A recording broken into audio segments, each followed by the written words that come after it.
దర్శకరత్న దాసరి నారాయణరావు వర్ధంతి సందర్భంగా హీరో మంచు మనోజ్ తన భార్య మౌనికతో కలిసి దాసరి ఘాట్ను సందర్శించారు.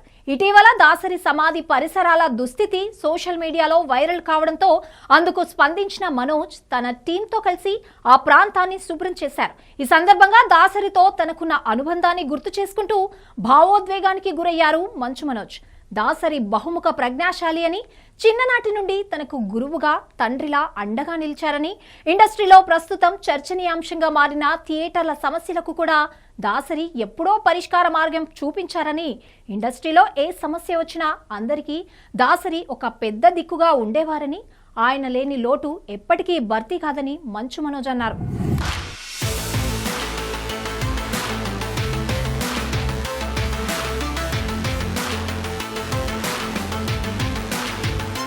ఈరోజు దాసరి నారాయణ గారు పెద్దలు వర్ధంతికి ఇక్కడ రావడం జరిగింది.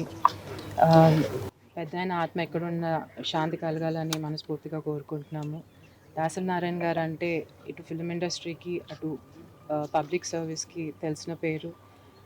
వారు తీసిన ఎన్నో సినిమాల్లో ఎన్నో సోషల్ మెసేజెస్ పాస్ చేశారు, ఎంతోమందిని ఇన్స్పైర్ చేశారు, ఎన్నో ఇన్ఈక్వాలిటీస్కి ఒక వాయిస్ లాగా నుంచున్నారు. అలాంటి పెద్దాయన వర్ధంతికి మేము ఈరోజు రావడము మా బాధ్యత. అలాగే సోషల్ మీడియాలో ట్యాగ్ చేయడం మనోజ్ గారిని, ఏదో పెద్దాయన నిజంగా అంటే పిలిపించుకొని మనోజ్ గారి చేతుల మీద ఇది చేయించుకున్నట్టు అనిపించింది. మనోజ్ గారు కూడా ప్రతి సందర్భంలో దాసరి నారాయణ గారిని గుర్తు చేసుకుంటూ ఉంటారు. అండ్ మనోజ్ గారికి ఉన్న ఎన్నో talents, I think Dasari Narayana గారు కూడా ఒక ఇన్స్పిరేషన్. ఇన్ని అంటే స్టంట్స్ అని కాదు, రైటింగ్ అని కాదు, ఎడిటింగ్ అని కాదు, ఎన్నో కళలకి మనోజ్ గారికి కూడా ఒక ఇన్స్పిరేషన్ లాగా నుంచున్నారు దాసరి నారాయణ గారు. వారి ఆత్మ ఎక్కడున్నా శాంతి కలగాలని మనస్ఫూర్తిగా అందరం కోరుకుంటున్నాను. ఈరోజు దాసరి నారాయణరావు గారి, మా గురువు గారి వర్ధంతి. అండ్ వాస్తవంగా చెప్పాలంటే నాకు ఈరోజు వర్ధంతి అనే సంగతి నాకు గుర్తులేదు. అది నిజం. నేను ఒక 4 రోజుల క్రితం చిత్రపురి కాలనీ వైపు వస్తూ ఉంటే గురువుగారి విగ్రహం ఉంటుంది అక్కడ. అది చూసుకొని నాకు ఫ్యామిలీ మెంబర్స్ అంతా గుర్తుకొచ్చి అరుణ్కి వెంటనే ఫోన్ చేసి ఆలమక్క నంబరు చేంజ్ అయినట్టుంది, నంబర్ కావాలని తీసుకొనడం జరిగింది. అండ్ ఆ రోజు వచ్చి చెప్తున్నాను, నాకు ఎందుకో గుర్తుకు వస్తున్నారమ్మా అని చెప్పి. ఈలోగా వేరే పనులు పడి చేయడం ఆలస్యం అయింది. కాకపోతే అది జరిగిన 4 రోజులు కూడా కాలేదు. నిన్న సాయంత్రం నాకు ఆ వీడియో చూడంగానే నాకు చాలా మనసుకు కష్టం వేసింది. అండ్ ఇమీడియట్గా రెస్పాండ్ అయ్యి రాత్రి నేను చెప్పాను అందరినీ తీసుకోవాలి, ఇక్కడికి వద్దాం అని. పొద్దున 5:30కి నాకు, నా టీంకి, ప్రతి ఒక్కరికి అంత లేట్గా చెప్పినా కూడా పొద్దునే మేము వస్తూ దారిలో సిబ్బందిని ఎక్కించుకొని వచ్చి, కార్మిక సిబ్బందిని ఎక్కించుకొని వచ్చి మా కారులోనే వెనకాల అంతా తీసుకొని వచ్చి పొద్దునే వెంటనే యాదగిరి అన్నకు ఫోన్ చేస్తే అన్న తెల్లారుజామునే ఫస్ట్ రింగ్తోనే ఫోన్ ఎత్తి ఇమీడియట్గా రెస్పాండ్ అవ్వడం జరిగింది. ఇక్కడ ఇమీడియట్గా జేసీబీ అరేంజ్ చేశారు అన్న. నిజంగా అన్న అంత తెల్లారితో మీరు ఇవన్నీ చేయడం, thank you so much. And JCB అనే కాదు, ప్రతి ఒక్కటి ఇక్కడ టెంట్లు కావాలన్నా, కుర్చీలు కావాలన్నా అన్నకు ఎందుకంటే బాగా ఎండ అయిపోయింది 11 గంటలకంతా. అండ్ దాదాపు ఒక 20 మంది పనిచేస్తూ ఉన్నాం. చెప్పంగానే ఒక టెంట్లు, కుర్చీలు, అండ్ ఇక ప్రతి ఒక్కరు ప్రొడక్షన్ వాళ్ళకి ఎవరైతే నా మాట వరకు వచ్చి అందరికీ ఇక్కడ ఫుడ్ కానీ సదుపాయాలు ఇచ్చినందుకు ప్రతి ఒక్కరికి ధన్యవాదాలు. మీరు గురువుగారి కోసం ఇంత అభిమానం చూపిస్తున్నారు. అండ్ నా గురువుగారి గురించి చెప్పాలంటే ఆయన ఒక గొప్ప దర్శకుడు, గొప్ప డైరెక్టర్, గొప్ప యాక్టర్, గొప్ప screen play writer, and what not editing దగ్గర నుంచి, మ్యూజిక్ దగ్గర నుంచి, డైలాగ్స్ దగ్గర నుంచి ప్రతి ఒక్కటి 24 క్రాఫ్ట్స్ ఉంటే 24 క్రాఫ్ట్స్లో ఆయన రాణించారు. ఆయన అంతకంటే అది అందరికీ తెలిసిన విషయం. కాకపోతే నాకు అంతకంటే ఎక్కువ నా కుటుంబ సభ్యుడు, నా గురువు గారు, నా తండ్రి సమానం. ఆయన కానీ, పద్మా గారు కానీ, మా ఆంటీ. సో ఆయన ఎప్పుడు మిస్ అవుతూ ఉంటాను. ఆయన ఉంటే వాళ్ళే మా కుటుంబానికి పెద్ద. సో వాళ్ళు లేని లోటు అది మాకు బాగా తెలుస్తుంది, నాకు ఇంకా బాగా తెలుస్తుంది. అలాగే ఆయన గురించి చెప్పాలంటే అండి, నేను చిన్నప్పుడు నేను యాక్టింగ్ కానీ, నా మొగుడు నాకే సొంతం అనే సినిమాలో కానీ ఆయన డైరెక్షన్లో యాక్ట్ చేసిన చిన్నపిల్లోడిని. పుణ్యభూమి నా దేశం అన్న సినిమాలో నేను ఆయనతో పాటు నటించే ఒక భాగ్యం దక్కింది నాకు చిన్నప్పుడు. అండ్ ఆయనతో పాటు మ్యూజిక్కి వెళ్ళేటవాడిని, ఎడిటింగ్కి వెళ్ళేటవాడిని.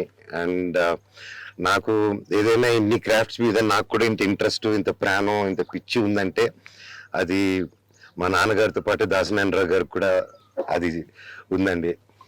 అండ్ గురువు గారి గురించి లైఫ్లో హీస్ ఎ ఇన్స్టిట్యూషన్ అండి. ఆయన ఒక ఇన్స్టిట్యూషన్. ఆయన ఇన్స్టిట్యూషన్ గురించి ఈ రోజున్న ఇండస్ట్రీ ప్రతి ఒక్కరు చూడాలి. ఆయన మనకి ఎప్పుడో దారి చూపించారు.